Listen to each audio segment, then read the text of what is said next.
Assalamualaikum warahmatullahi wabarakatuh. Alhamdulillahilladzi qawluhu durrah la yumkinu an tushtara minal amwali bil kathrah. Wassalatu wassalamu ala Rasulillah wa ala alihi wa ashabihi al-kiramil bararah. Kita akan membahas tamu spesial hari ini, seorang sahabat Rasulullah yang awalnya bukan siapa-siapa. Seorang penggembala kambing yang menggembalakan ternaknya di pinggiran kota Madinah Al-Munawwarah. Kesibukan duniawi yang terus dilakoni setiap hari, sehingga ketika Rasulullah SAW hijrah dari Makkah ke Madinah, setelah 13 tahun beliau berdakwah di Makkah, maka Allah pun mengizinkan, merintahkan kaum muslimin untuk hijrah ke Madinah Al-Munawwarah. Dan saat Madinah bersukaria menyambut kehadiran Rasulullah SAW di Madinah Al-Munawwarah, sahabat Nabi ini tidak ikut serta. Dia sibuk dengan urusan hewan gembalaannya bersama dengan sekian belas sahabatnya waktu itu. Hiruk pikuk Madinah menyambut Rasulullah, seruan-seruan dan syair-syair dikumandangkan. Tala'al badru alaina min saniyatil wada', dan seterusnya terus menggumuruh di Madinah Al-Munawwarah.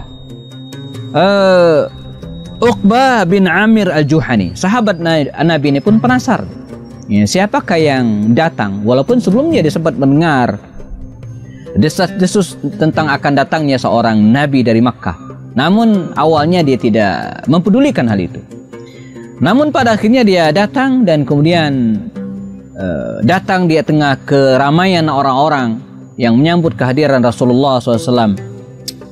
Dia lihat Rasulullah, dia samparin, dan wajah teduh mulia Rasulullah, senyum merekah di bibir Rasulullah membuat Uqbah bin Amir Al-Juhani ini semakin tertarik dengan Rasulullah SAW.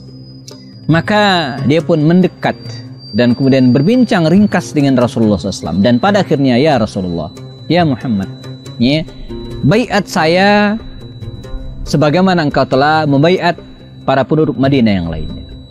Itulah awal mula keislaman dari Uqbah bin Amir Al-Juhani, seorang penggembala ternak, dan hal itu terus berlangsung sampai sekian lama. Orang-orang pun sibuk menghirup ilmu, mendapatkan pencerahan dari Rasulullah SAW di Masjid An-Nabawi. Uqbah bin Amir Al-Juhani sibuk dengan dunianya, menggembalakan kambing ternak miliknya pada waktu itu di pinggiran kota Madinah Al-Munawwarah. Tapi lama-kelamaan dia berpikir, betapa bodohnya saya, katanya. Ada yang lebih baik, dan orang-orang pun berbondong-bondong untuk mendapatkan kebaikan tersebut, menyerap ilmu dan hidayah dari Rasulullah SAW, sementara saya sibuk menggembalakan kambing, katanya.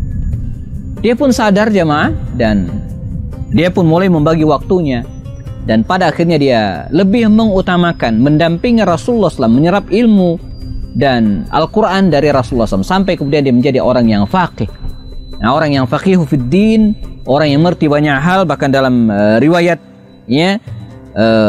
Uqbah bin Amir Al-Juhani ini sampai begitu dekatnya dengan Rasulullah SAW, sampai dia dikenal dengan radifur Rasulillah, orang yang selalu memponcing Rasulullah.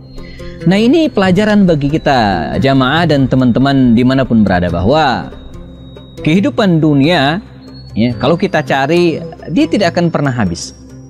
Awalnya mungkin kita bekerja keras, jungkir balik, ingin mendapatkan rumah, satu rumah. Pertanyaannya adalah apa? Kalau kita sudah mendapatkan satu rumah, akan puas tidak? Kita pengen 2 rumah, kita pengen 3 rumah. Awalnya mungkin kita ingin membeli satu mobil sederhana, second mungkin. Tapi apakah kalau hal itu sudah terwujud, kita akan puas? Tidak. Kita pengen mobil baru, kita pengen 2, 3, dan sudah. Begitulah kehidupan dunia. Dia tidak akan pernah membuat kita puas. Nah, betapa hinanya kita kalau kita menghambakan diri dengan kehidupan dunia yang fana ini.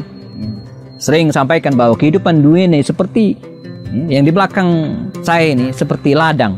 Demikian mestinya. Ad-dunya mazra'atul akhirah. Jadi dunia ini adalah ladang akhirat.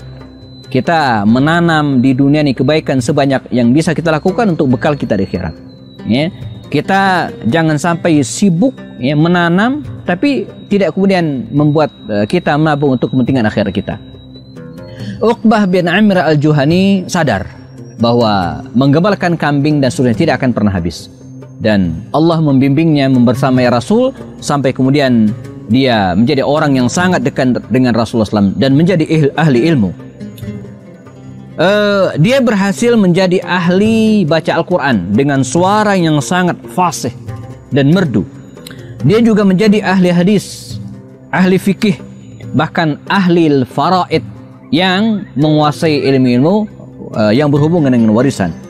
Selain itu juga dia juga dikenal sebagai orang yang pandai mengubah syair dengan lantunan suara yang indah dan merdu. Bahkan Umar bin Khattab pada masa kekhalifahannya pernah memanggil dan kemudian Uqbah bin Amir al-Juhani ini, kata Umar bin Khattab, wahai Uqbah, ya, bacakan ayat-ayat Quran.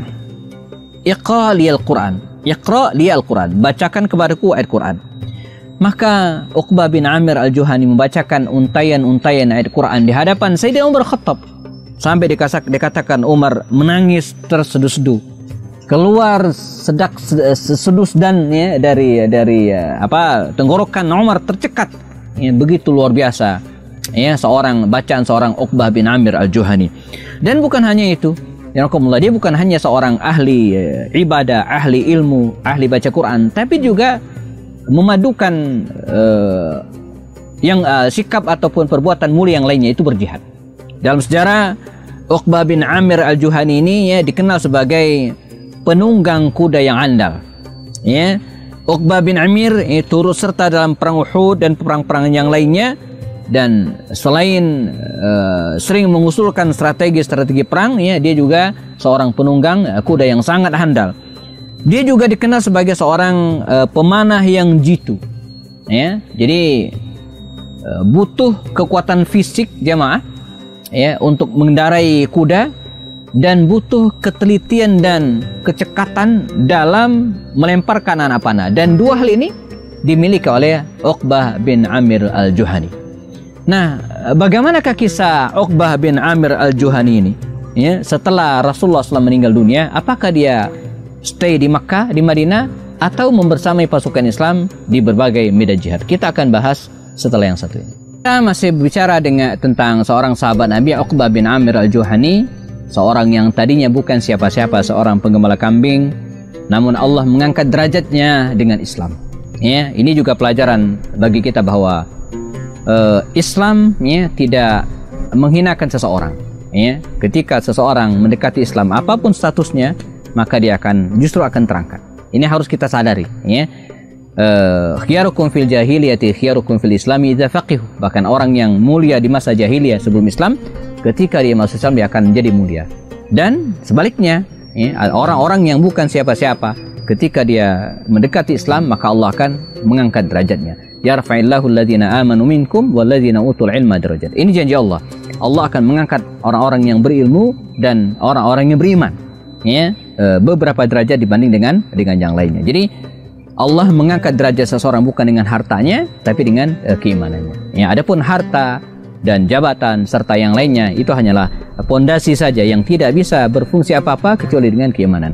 Uqbah bin Amir al-Juhani selepas wafatnya Rasulullah, dia tidak absen dari medan jihad.